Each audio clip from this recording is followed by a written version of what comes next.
축원합니다. 예, 요즘 감기와 장염 등으로 고열 등으로 고생들을 많이 하고 계십니다. 작년 이맘때를 생각하면 작년 이맘때는 별 질병이 없었습니다.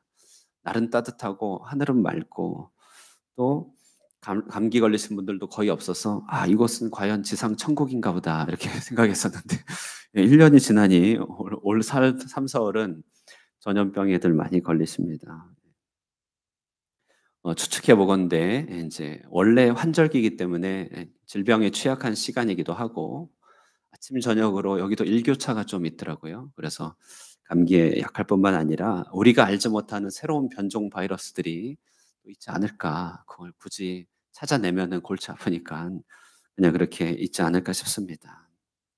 마스크라든지 뭐 손에 손 씻기 이런 것들이 없으니 슬슬 바이러스들이 신체를 공격하곤 하는데 역시 이렇게 신체적인 차원에서도 보면 정말 우리의 몸은 늘 이 환경 가운데서 대응하고 대항하고 또 싸우도록 만들어지고 설계되어 있다는 것을 생각해 보게 됩니다.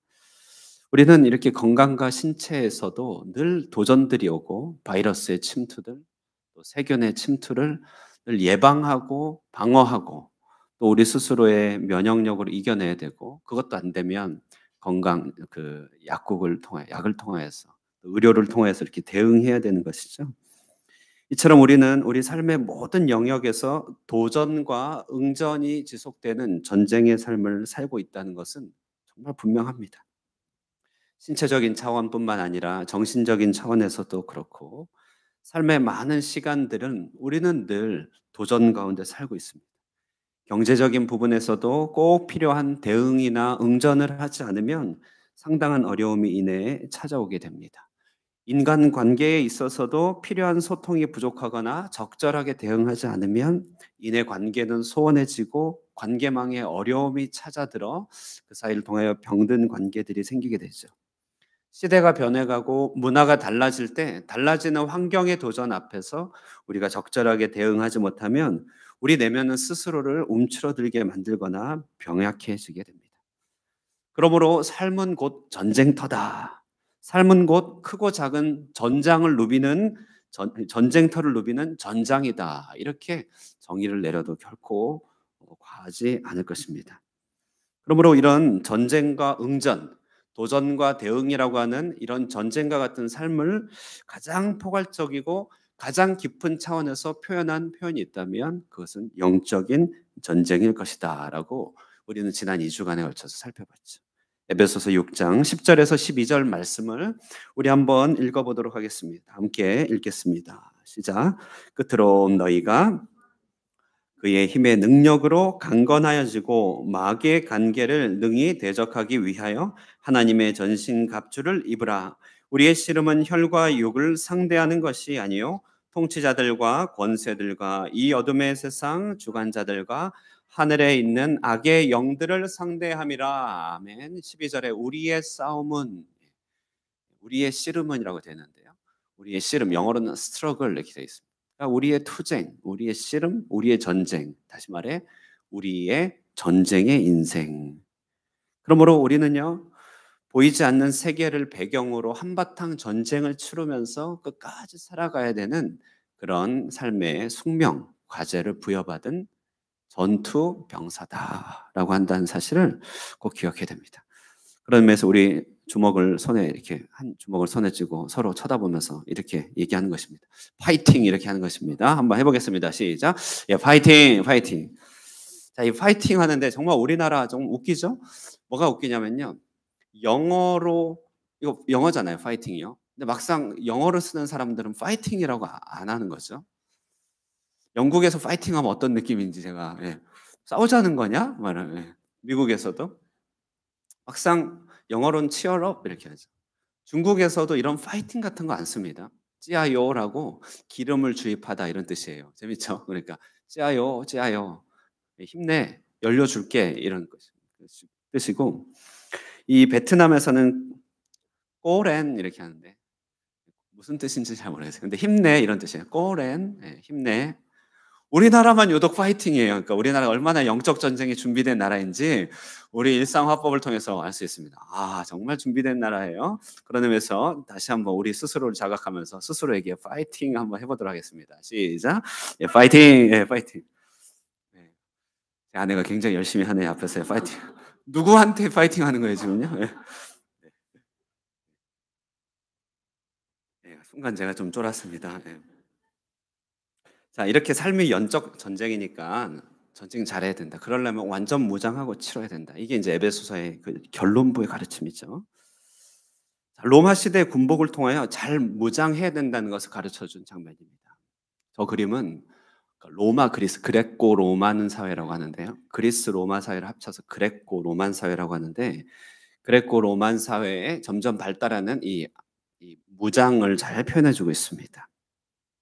바울은 에베소서 말미에 우리를 영적인 병사로 규정해 주고 그리스도의 옷을 입혀 주되 이렇게 전사의 옷을 입혀 줌으로써 어떻게 얼마나 잘 무장돼야 되는지를 시각적인 언어로 가르쳐 준 것이죠. 일단 저 무장을 보십시오. 날아드는 화살을 방패로 막아섭니다. 그리고 저 방패는 군사들이 서로 방패를 연결하여서 꼭 이렇게 딱정벌레처럼 쫙 연결해서 수십 명이 단일 대오로 막아서고 활을 막아서고 진군하고 막아서고 진군하고 저 틈바구니 사이로 앞을 보면서 나가는 저런 강력한 방패입니다. 허리에는 옷을 정확하게 조여 매어서 든든하게 달려갈 수 있는 허리띠를 하고 있죠. 머리는 어떤 것으로 내리쳐도 쉽게 상처되지 않는 투구를 쓰고 있습니다. 발은 일상적인 신발이 아니죠. 전쟁에 의하여 준비된 신발입니다. 이처럼 이 전쟁의 군복을 통하여서 바울은 우리가 얼마나 영적인 공격에 있어서 잘 준비되어 있고 잘 무장해야 되는지를 확실하게 설득해주고 있죠. 여러분 지금 무장되어 계십니까? 나는 무장되어 있는가 한번 질문해 보십시오. 나는 평화주의자야. 나는 싸우는 게 싫어라고 한다고 하지만 평화를 위하여 싸워야 되는 것이잖아요. 그죠? 우리는 투쟁 없이 얻을 수는 없습니다. 나는 싸우기 싫다고 하지만 안 싸울 수 있는 것도 아닌 것이요. 나는 피하지만 공격해 들어오는 것이 너무나 많습니다. 사실 신앙은 잘 싸운다는 말에 다름 아닌 것이죠. 전쟁을 싫어한다는 것은 오히려 하나님 나라의 지경을 양보하고 하나님 뜻대로 살기를 포기한다는 것과 같은 말이에요. 그래서 우리는 싸우되 선한 싸움, 그리고 싸우되 이기는 싸움 해야 됩니다. 그러기 위해서 잘 무장해 있어야 됩니다. 얼마나 잘 무장해 있는가 우리가 한번 생각해 보겠습니다. 첫 번째, 우리는 지난 시간에 진리의 허리띠로 무장해야 된다라고 얘기했어요. 진리의 허리띠. 저 전장에 있어서 허리띠가 없다고 생각해 보십시오. 달려가다가 옷이 풀어지고 바지가 벗겨진다고 생각해 보십시오. 너풀거리는 옷에 걸려서 스스로 넘어질 것 아니겠습니까? 그래서 허리띠는 잘 싸우기 위하여 오춤을 여미는 우리 마음도 여미는 좋은 도구죠. 자, 저 진리의 허리띠라고 바울은 얘기하면서 허리띠를 진리의 허리띠라고 얘기하면서 진리의 허리띠는 다른 게 아니라 지난주에 신앙 체계다. 단단하게 정립된 신앙 체계라고 말씀드렸습니다. 이단에 빠지는 것은 이단이 유혹적이기 때문에 빠지기도 하거니와 사실은 진리의 체계가 자리 잡지 않았기 때문에 넘어가는 경우가 너무 많죠. 저는 이제 모르겠지만 들은 얘기인데 위조 지폐 감별사는 수많은 위조 지폐를 세워놓고 위조 지폐를 다 공부한다고는 하진 않다고 하더라고요. 오직 진품만을 많이 보고 많이 연구하고 진품만을 씹고 뜯고 맛보고 막 이렇게 한다고 해요. 예. 진품에 집중하는 것이죠. 분명한 복음의 진리, 복음으로 준비된 나의 생각과 사고 방식들, 그리고 이 복음을 조금 더 포괄적인 개념으로 얘기하는 건전한 신학적인 진리 체계들, 이런 것들이 있어야 단단하게 무장이 되는 것이죠. 단단하게 무장이 되는 것입니다. 최근에 이제 제 아내가 지난번에 여기 오셨던 박미아 전도사님이 이렇게 하는 세미나에 온라인으로 참석해서 배우고 있어요. 그 세미나의 주제는 뭐냐면 어린이들한테 복음을 잘 전하도록 하는데 훈련하는 그런 세미나인데 거기서 계속 훈련시키는 게 뭐냐면 성경을 통하여 복음적 안목과 사고방식을 가지고 복음을 전달하는 훈련을 하는 것이죠. 그러니까 인제 아내도 교회 물 많이 먹었고 목사의 아내고 하지만 우리가 일상 언어로 표현하는 것들과 딱 준비된 복음적 안목을 갖는 것은 큰 차이가 있는 것이죠. 세미나를 통하여 배우니 똑같은 표현이고 아는 것 같았지만 잘 잡혀진 언어와 잘 잡혀진 개념이 자신으로 하여금 뭔가 개념을 붙잡고 전달할 수 있게 해 준다. 이런 류의 얘기를 나눴어요. 물론 제 식대로 다 의역한 말이고요. 뭐라고 표현했는데 이런 류의 얘기를 나눴어요. 그 말은 뭐냐면요. 우리 안에 하나님께서 주신 은혜들, 내용들, 배움들이 정립되지 않고 체계가 없으면 다 흩어진다는 말이죠. 그래서 우리는요. 꾸준하게 배워야 되고 꾸준하게 전수해야 됩니다. 정말 저는 꿈꾸며 기도하는 우리 교회에 어떤 기대 미래가 있다면 저로서 해야 될 일은 뭐가 있냐면 우리 하늘꿈 교회에 지금과 같이 335 하는 지금의 제자 훈련 성경 공부가요.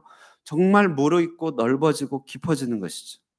목사는 계속하여서 이 하나님 나라의 체계와 진리와 기쁨들을 전달하는 것이고 훈련받은 성도들은 구비될 뿐만 아니라 그것을 이제 내 옆에 연약한 자들에게 내가 할 수 있는 수준에 맞게끔 1대1로 1대2로 전수된 말씀을 배우고 나누는 그런 공동체의 말씀의 연결고리가 우리 안에 튼튼해지기를 끊임없이 기대하고 있어요. 끊임없이 기도하고 있고 소망하고 있습니다.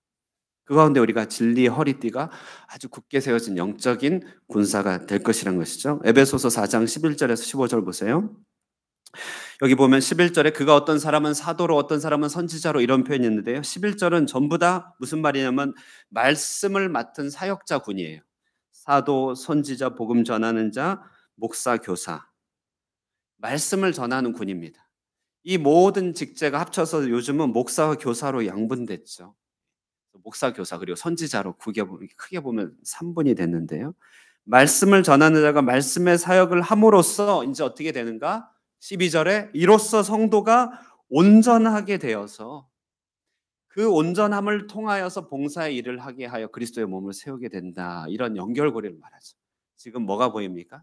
제 눈에는요. 허리띠가 굳게 채워진 성도들의 모습이 보이는 것입니다. 진리의 말씀으로 잘 준비가 되어서 어떤 선행을 하든지 그것이 내 의나 내 생각이 아니라 하나님의 뜻대로 행하는 복음의 진리. 자, 이것이 바로 진리의 허리띠다. 셰퍼드 라이프. 예. 계속해서 우리 함께 참여할 수 있기를 바랍니다. 진리의 허리띠 함께 칠 수 있기를 바랍니다. 두 번째 무장은 의롭다 하심의 호심경이라고 얘기할 수 있습니다. 두 번째 한번 보여주실까요? 의의 호심경. 의의 호심경이 두 번째입니다. 지난주에도 다뤘죠. 로마서 8장 1절에서 2절 말씀을 먼저 한번 읽어보겠습니다. 로마서 8장 1절에서 2절 시작. 그러므로 이제 그리스도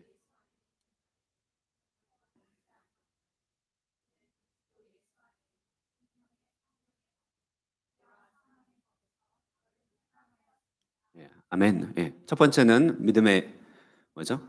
진리의 허리띠. 예. 두 번째는 의의 호심경. 우리 심장을 지키는 앞가림막입니다. 심장을 지키는 앞가림막. 이 앞가림막이 얼마나 필요합니까? 막아야 되잖아요. 생명의 어떤 최후 보루죠. 그런데 그 앞가림막의 이름을 사도 바울이 의의 앞가림막이다. 그러니까 의라고 하는 특징으로 앞가림막을 심장 가림막을 설명하고 있습니다. 정말 아주 너무 적절한데요. 사실 우리 안에는 생각보다 정죄감이 상당히 많다는 사실. 우리는 그렇습니다. 우리는 죄인이고 원죄를 타고났고 일상 가운데 연약함이 많고 하나님의 뜻을 행하기에는 너무 부족함이 많기 때문에 막상 하나님의 일을 하려고 한다면 우리는 정죄감이 앞섭니다. 다시 말해 섬김의 자리, 전쟁의 자리에서 나 스스로를 계속 물러나게 하는 누가 뭐라고 하지 않아도 내가 스스로를 세우지 못하도록 하는 그 굳이 표현하자면 정죄감이 우리의 영적인 심장을 짓누르고 있다는 것이죠. 그 일이 얼마나 큰가요? 뿌리 깊은 영적인 자격지심이 있다는 것이죠. 나로 하여금 하나님 무대에서 춤추지 못하게 하는 눌림들이 여러분 혹 있지 않나요? 저도 목사가 목사의 역할을 받아들이기까지 10년 이상의 시간이 걸렸던 것 같아요. 나 같은 것이 무슨 목사야라는 음성과 싸우느라고 10년을 지나면서 몇 번 목사 못할 뻔했습니다. 네. 정말 '목사 안 해야겠다. 못 하겠다. 뭐 나는 안 되겠다. 나는 자격 없다.' 막 목사 안수 받는 그 전날까지도 '내가 받는 게 맞는가.'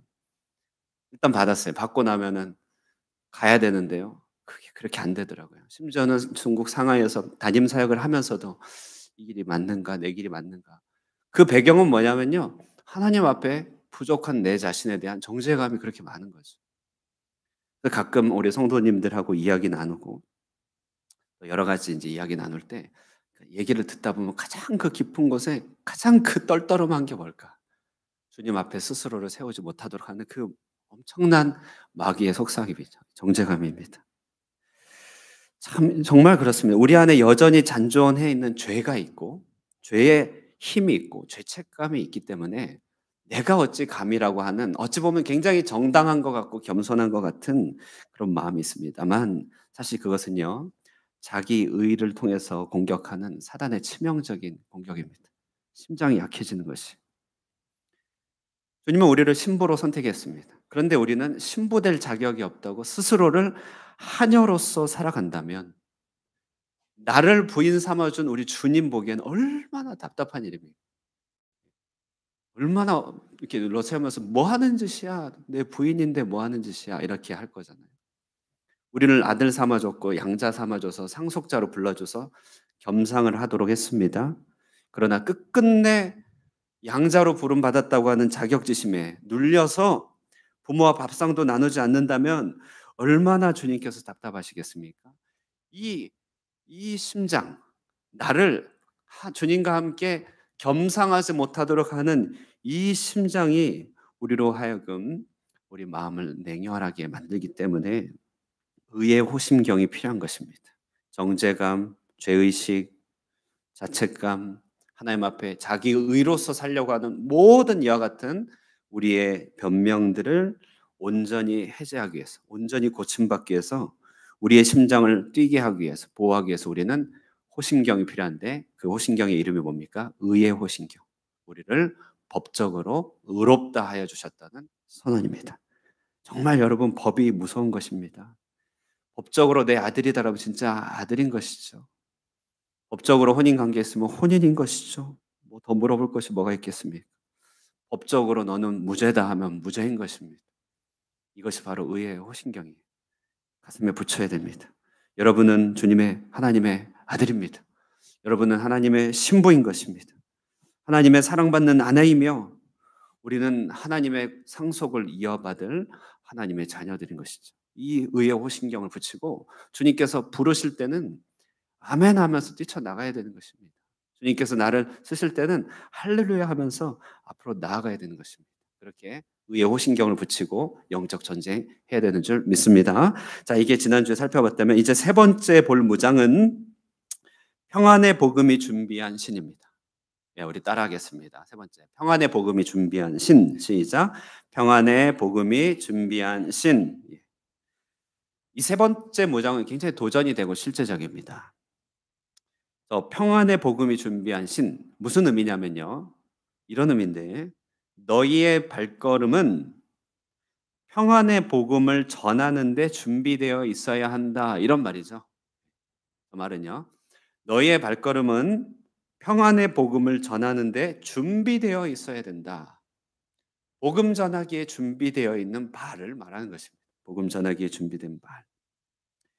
자, 에베소서 2장에서 친히 막힌담을 하신 예수 그리스도의 복음을 나오는데 그 복음이 평안의 복음이죠. 에베소서 2장 14절부터 18절까지 있는 내용 중에 중간 보시면 화평케 하는 복음, 그죠?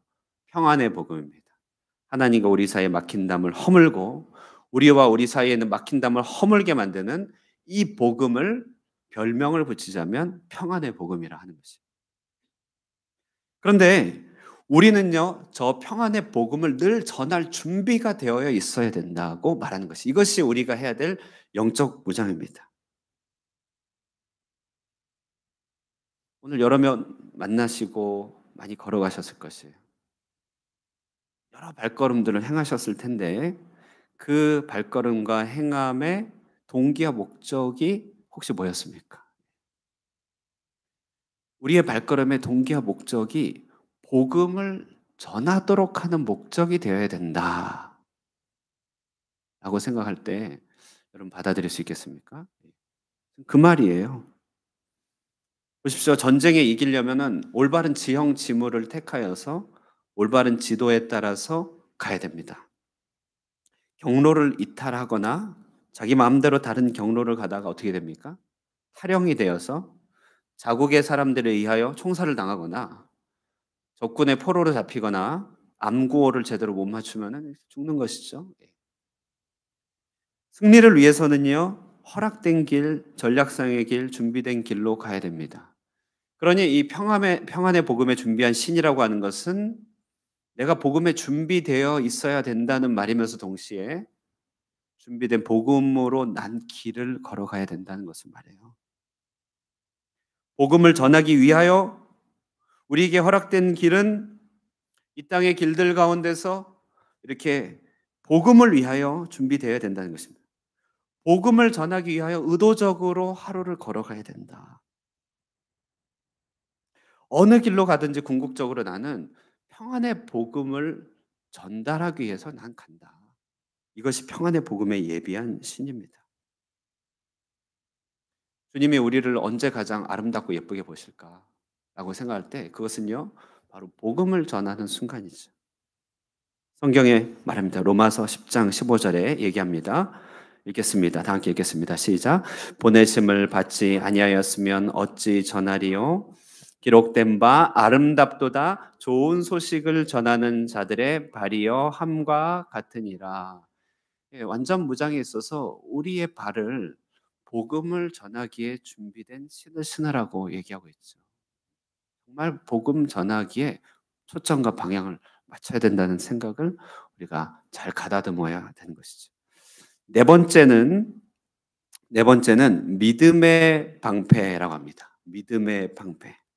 자, 여러분 사진을 한번 잘 보십시오. 사진. 방패가 얼마나 필요한지 화살이 빗발치는 전장에선 방패가 없다면 그대로 초전박살이겠죠. 이 화전이라고 하는 것은 상대의 오는 모습을 보고 하늘을 향하여 적군들이 정말 궁수들이 쏘아 제낍니다. 그러면 궁수들이 쏜 화살이 하늘을 가득 채우죠. 가끔 영화 보면요, 가득 채운 비가 이게 화살이 빗줄기 같이 소나기처럼 상대의 적진에 뚫립니다. 그러면 갑옷을 뚫고 팔과 다리를 관통합니다. 더러는 등에 꽂히죠. 상대를 순식간에 전멸시킵니다. 저 그림은 마귀가 어떻게 우리를 공격하는지를 잘 보여주는 장면이죠. 마귀는 이런 화전을 우리에게 분명 막 쏘아댄다는 것입니다. 자, 광야 이스라엘을 한번 생각해 보면서 마귀의 화전을 생각해 볼게요. 광야 이스라엘 백성들은 날마다 무엇을 먹을까? 과연 먹고 살 수 있을까? 이들의 마음에는 걱정이 빗발쳤습니다. 가다가 물이 없자 말라 죽지는 않을까? 과연 다 도착할 수는 있을까? 역시 물 없는 것과 미래에 대한 불투명이 걱정이 빗발치면서 그들을 엄습하였습니다.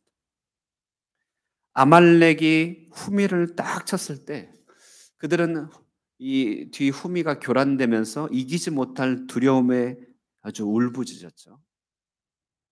가나안 땅을 정탐했을 때 이들은 결코 목표에 이르지 못할 것이라고 하면서 절망감으로 쑥대밭이 됐습니다. 자, 이 그림들을 광야의 그림들을 오늘 영적 전쟁에 대비해 보면 마귀가 화전을 쏴갖고 이스라엘의 적진 장정 60만 명을 순식간에 교란시킨 장면 아닙니까? 마찬가지인 것이죠. 이것이 우리에게 늘 찾아오는 방식의 마귀의 화전입니다. 마귀는 유혹으로도 찾아오지만 두려움으로, 우리의 성격적인 여러 가지 부족함으로 연약한 것을 치고 들어오고 걱정, 염려, 근심, 내일에 대한 여러 가지 생각들을 통하여서 마귀가 화전을 쏟아붓습니다. 그래서 저 화전에 맞으면 공통적으로 나타나는 반응이 염려, 근심, 걱정, 분노, 짜증, 이런 것들이 우리 가운데 모든 부정적 감정이 다 올라오는 것이죠. 마귀의 화전의 역할입니다. 그런데 여러분, 이 광야의 길들을 한번 뒤집어서 생각해 볼까요? 그럼 뒤집어서 생각하면 각각의 계기마다 하나님이 얼마나 새롭게 다가오신지를 보여주는 다 일상의 계기가 되거든요. 먹을 것이 없다? 공급하시는 하나님을 만났습니다. 물이 없다? 바위에서 반석에서 물을 내시는 하나님으로 발견합니다. 상대가 골리앗과 같다? 골리앗보다 더 크신 하나님으로 만군의 여호와로 등장하는 것이죠.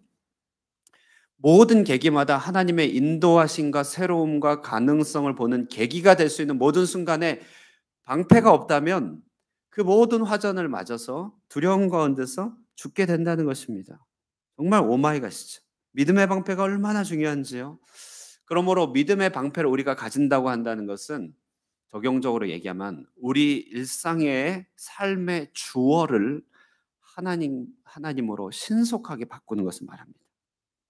믿음의 방패란 상황과 처지 형편의 모든 주어를 하나님으로 바꾸죠. 예를 들어서 물이 없다라고 할 때 물이 없으니까 주어가 나가 되면 어떻게 되죠? 난 죽겠다 이렇게 되겠지만 주어를 하나님으로 바꿔볼까요? 어떻게 될까요? 하나님이 나를 물 없는 곳으로 인도하셨다. 잠시 두셨다. 그러면 생각할 여지가 생기죠. 왜일까? 이유가 무엇일까? 믿음의 방패를 두른 것이죠. 관계에 어려움이 찾아왔다. 주어를 나로 생각해 볼까요? 섭섭하다. 막 이렇게 나오죠, 바로. 네. 관계 어려움이 찾아오면 내가 주어일 때는 답이 없습니다. 그런데 하나님이 나에게 이런 관계의 부딪힘을 허락하셨다. 왜일까? 나로 무엇을 알게 하시려고 하는 것일까? 하면 여러 생각들이 많습니다. 일이 실패했어요. 그러면은 마귀의 화살은 주어를 나로 만들죠. 나는 재수가 정말 없다. 나는 역시 안 될 놈이다. 혹은 너 때문에 안 됐다. 막 이렇게 되겠죠. 그러나 주어가 하나님으로 바꾸면 뭡니까? 하나님이 나를 실패케 하셨다. 왜 실패케 하셨을까? 우리는 묵상의 여지가 생기고 믿음의 방패가 둘러지는 것이죠. 요셉은요, 형제들이 자신을 정말 잔악하게 죽이려고 하였습니다. 처절하게 따돌림 당했죠. 자, 이때 요셉의 인생의 주어를 만약에 나라고 한정했다면 답이 어떻게 나겠습니까? 형제가 나를 따돌렸다. 나를 죽이려고 했다. 나를 팔아넘겼다. 그러므로 주어가 나가 된다면 마귀의 화전에 쑥대밭이 됩니다. 나는 상처 입었다. 나는 괴롭다. 나는 견디지 못하겠다. 나는 다 죽여버리겠다. 마귀의 화전이죠. 끝입니다. 그런데 요셉은 그렇게 하지 않았죠. 하나님은 나로 애굽에 보내셨다. 그래서 창세기 50장 20절에서 21절 믿음의 방패에 대한 가장 좋은 예가 나와 있습니다. 20절, 21절 우리 한번 읽어볼까요? 다 함께 읽어보시겠습니다. 시작. 당신들은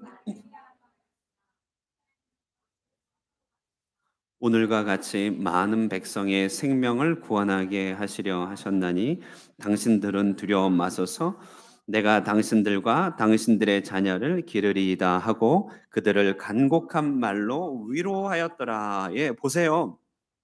당신들은 나를 해하려 하였습니다. 그런 다음에 요셉의 주어 사용이 어떻게 됩니까?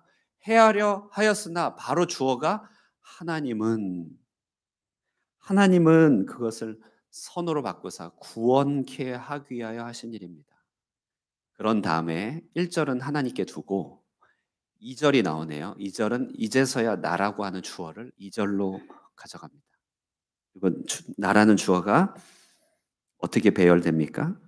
그러므로 내가 당신들과 당신의 자녀를 기르리이다. 얼마나 큰 차이가 있습니까? 믿음의 방패에 따라서요. 악한 자의 화전에 소멸되지 않는 모습. 그것이 바로 우리 인생의 주어를 하나님께로 바꾸는 삶의 방식입니다. 믿음의 방패. 잘 무장되어 계시기를 축복합니다. 이제 남은 두 개의 무장이 있는데요. 그 다음은 구원의 투구라고 하는 것이. 사진을 한번 다시 보시면요.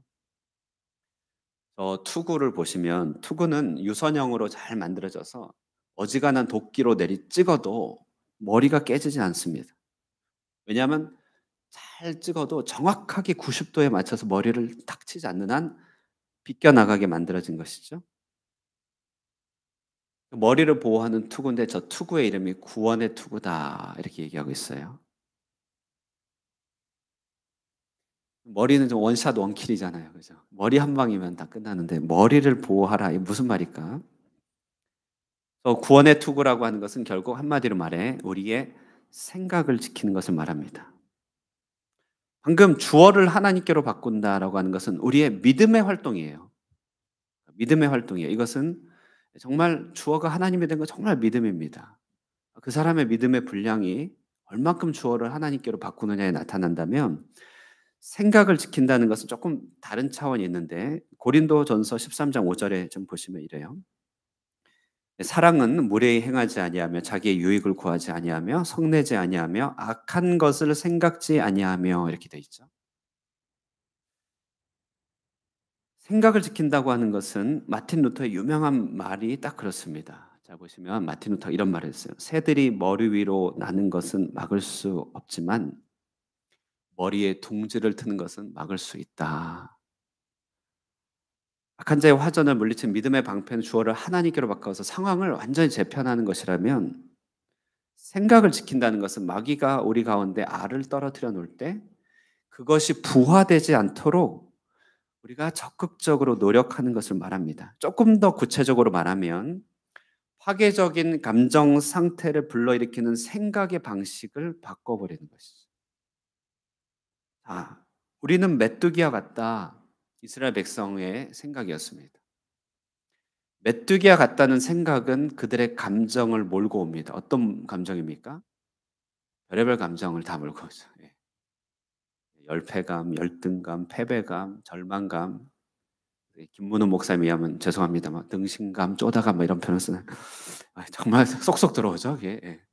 저는 그런 스타일은 아니라 이제 인용해서 겨우 말할 수 있는데 쏙쏙 들어오긴 해요.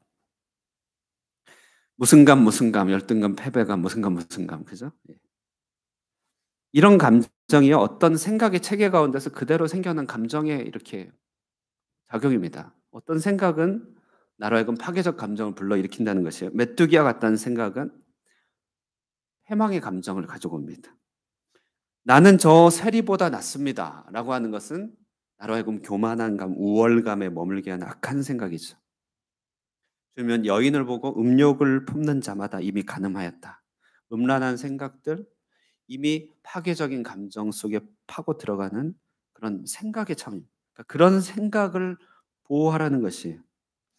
죄로 흘러가도록 하는 생각들, 또 우리를 실망시키고 우리를 멸망시키는 모든 감정을 불러일으키는 그런 생각들을 분별해야 되고 그것이 내 안에 둥지를 틀지 않게끔 하는 것. 다윗을 살려두지 않겠다. 사울의 악한 생각들을 버리는 것입니다. 그래서 구원의 투구를 쓴다고 하는 것은 적용적으로 얘기하면요. 믿음의 방패를 든다는 것은 주어를 하나님으로 바꾸라 이렇게 적용해 드릴 수 있다면 구원의 투구를 쓴다라고 하는 것은 5 기를 생각하면 될 것 같습니다. 5 기. 첫 번째는 기억한다. 하나님의 말씀과 그분이 내 삶에 해 주셨던 일들을 기억한다. 첫 번째. 그러는 가운데 우리는 둥지를 태우지 못하게 하는 것이죠. 힘들고 어려울 때 기억하는 것이죠. 적진을 봤을 때 가나안에 정탐하여서 안악자손과 같은 이들을 보고 위협을 느꼈을 때 홍해가 갈라진 것을 기억하는 것이죠. 내 자녀나 나의 미래나 나의 모든 형편을 봤을 때 지금까지 인도해 주신 하나님의 놀라운 손길을 기억하는 것이죠. 기억하는 것이죠. 우리 앞길이 불투명하고 절망적일 때 짜증날 때 어제까지 이루어졌던 주님의 일들을 기억하는 것이죠. 그런 다음에 기억하고 기억을 토대로 두 번째 기는 기도하는 것입니다. 기도. 구원을 툭을 쓰는 거예요. 기도한다. 기억하고 하나님께서 앞으로 해주실 것을 기대하면서 기도하는 이 기도 가운데 하나님이 내 미래를 바꿔주실 것을 이제 기대할 수 있습니다. 기대. 그래서 기억하고 기도하고 기대한다. 기대 가운데 우리는 주님께서 그 뜻을 이뤄주시기까지 기다린다. 기다린다. 네, 기다린다. 기다리는 가운데 하나님께서 친히 우리 가운데 간섭하고 일하면 그것이 무엇입니까? 그것이 기적이다라고 하는 것이죠. 기적. 누구를 만나도 항상 좋은 면을 기억해 주고 그리고 그를 위하여 기도해 주고 최선을 기대해 주고 그를 기다려 주고 그에게서 기적이 나타날 것을 보기까지 함께 해 주는 것. 이 다섯 가지 기는 우리의 생각을 파괴적으로 몰고 가는 이런 모든 사단의 공격으로부터 보호해 주는 투구가 됩니다.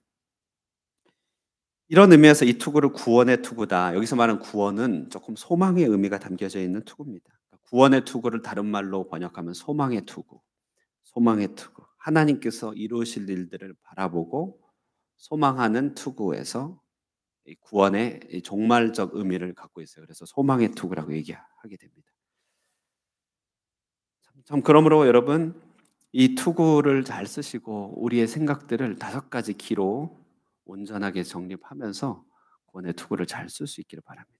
그리고 끝은 이제 하나님의 말씀 곧 성령의 검이라고 하는 무장이죠.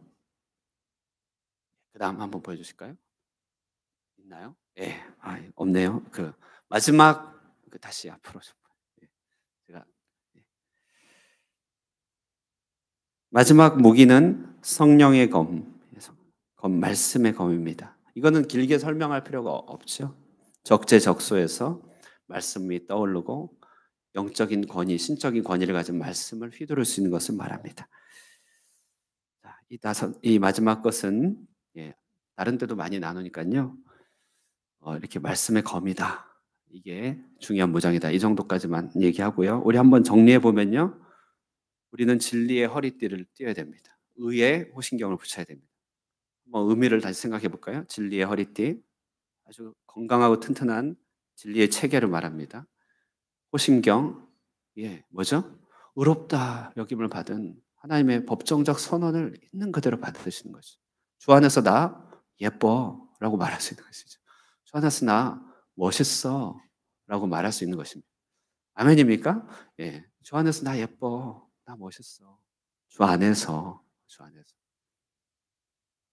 그리고 평안의 복음에 예비한 신, 복음 전하기에 준비되어 있는 발을 말합니다. 항상 복음 전하도록 준비되어 있는 발. 그럴 때 영적 전쟁에 승리가 있는 것이죠. 그리고 믿음의 방패입니다. 악한 자의 화전이 쏟아붓고 걱정, 염려, 근심이 있을 때 주어를 뭘로 바꾸라? 하나님으로. 효과 있습니다. 한번 해보세요. 정말 이 인간이 왜 이래? 이렇게 하지 말고 하나님께서 이 인간은 왜 이렇게 하셨을까? 이것만 하셔도 크게 달라집니다. 그리고 구원의 투구.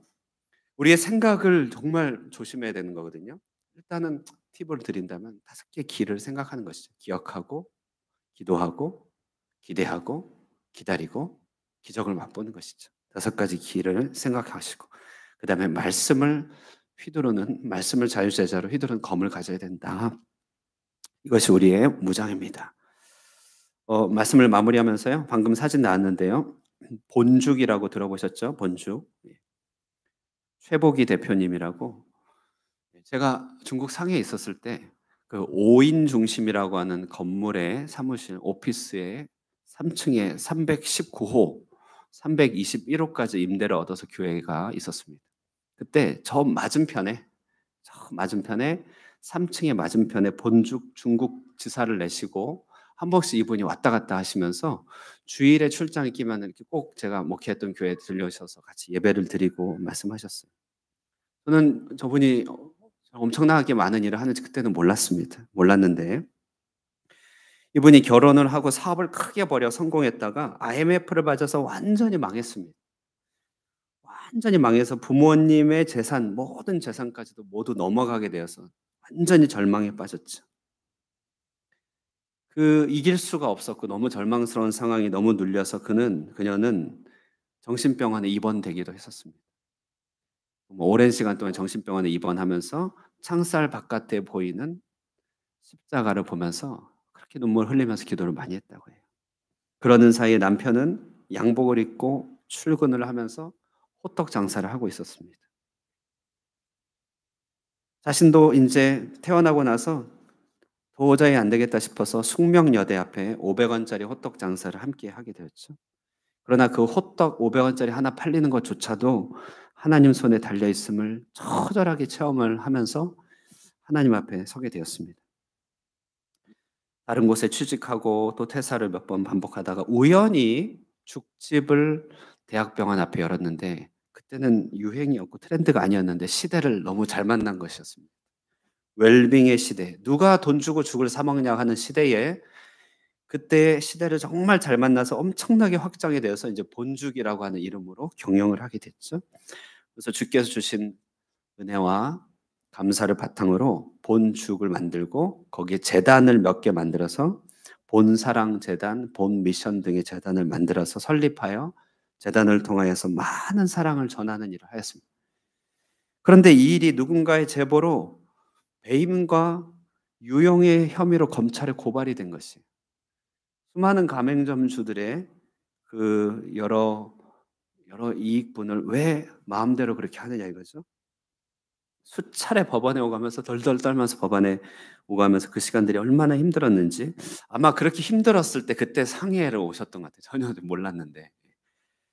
가맹점들이 그런데 다 탄원서를 써주고 합력해주면서 무혐의 처분을 받게 되었어요. 근데 그러면서 이제 저분이 새롭게 하소서의 간증을 이제 하였는데, 그가 그래요. 그 시간을 통과하면서 결국 뭘 배웠냐면 자신의 워룸을 두는 것을 배웠다고 합니다.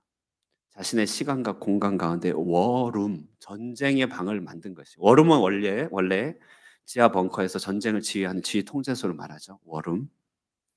근데 그는 날마다 시간과 일정한 공간에서 늘 말씀을 읽고 묵상하면서 주신 말씀을 그렇게 기록을 하는 것이에요. 그리고 헤쳐갈 말씀들이 마음에 부딪힐 때마다 그것을 씁니다. 그리고 암송을 그렇게 하셨어요. 짧은 시간에 간증하는데 저분이 암송을 너무 잘하시는 거예요. 말씀을 그냥 딱 암송하시는데 워룸에서 적은 그 말씀을 하루 종일 묵상하면서 기도하는 것이죠. 엎드리면서 완전 무장을 하면서 하루를 산다고 합니다. 그러니까 저분의 간증 가운데 우리식으로 얘기하면은 진리의 체계라는 신앙의 허리띠를 다시 고쳐맨 것이죠. 그리고 자기 인생, 자기 기업 모두가 복음을 위해 쓰임 받기로 결단하는 평안의 복음의 예배한 신을 신었습니다. 자신은 정신병도 걸렸고 죄인이고 오랜 불신자 집안에서 자랐지만 하나님의 선택하여 주시고 구원하여 주신 사랑의 의의 호심경을 입었습니다. 그리고 나서 얼마나 이게 이제 마인드가 고장날 정도로 큰일을 당했으니까 얼마나 생각에 공격이 많았겠습니까? 그러나 악한 생각이 조금도 틈타지 않도록 그렇게 투쟁하였다는 것이죠. 그리고 말씀을 읽고 적고 암송하면서 말씀의 검을 휘두르면서 살았습니다. 믿음의 방패를 통하여 불화살들을 막아낸 것이죠. 그래서 기업의 형태와 봉사는 물론 우리가 다 다를 수 있습니다만, 그러나 한 가지 우리가 같은 신자로서 굉장히 적용해 볼 만한 것은 뭐냐면 우리도 다 각자의 워룸이 필요하다는 것이죠. 왜냐하면 우리는 영적인 병사이기 때문에 그렇습니다. 때로는 새벽 기도가 우리에게 워룸일 수 있습니다. 그리고 그 아침에 받은 말씀과 나의 개인적인 성경 읽기를 통하여 내 속에 정리되는 노트 필기 시간, 경건 일기 시간이 나의 워룸일 수 있습니다. 내가 적어준 말씀을 가지고 적어놓은 말씀을 가지고 되새기고 되새기면서 그것을 기도하면서 반복하여 선언하고 자녀를 위하여 축복할 때 그것이 바로 영적 전쟁일 수 있죠. 중요한 것은 우리에게 다 워룸이 필요하다는 것이. 왜냐? 우리 삶은 그만큼 영적인 전쟁이기 때문에 그렇습니다. 여러분도 만만치 않은 전쟁 가운데 있으실 것입니다. 가정적으로나 사업적으로나 모든 게 사실은 전쟁이죠. 그러나 이 전쟁을 나의 힘으로 부딪혀 싸우기에는 얼마나 힘든 일입니까? 이럴 때 우리는 영적 무장이 필요한 것입니다. 영적 무장. 잘 정리해 보면 진리의 허리띠, 의의 흉배, 믿음의 방패, 평안의 복음에 예비한 신, 구원의 투구, 성령의 검, 하나님의 말씀을 갖고 견고한 무장을 아침마다 새롭게 하면서 앞으로 나갈 때 우리 가운데 큰 승리가 분명하게 주어질 것을 확신하는 것이죠. 바로 이 수요 예배는 또 이처럼 우리의 군장을 닦고 새롭게 하는 예배 시간이 되길 바랍니다. 여러분에게 이런 무장을 통하여서 전쟁 중인 여러분이 반드시 승리할 수 있게 되기를 주님의 이름으로 축원드립니다. 아멘. 우리 한번 어, 기도하겠습니다.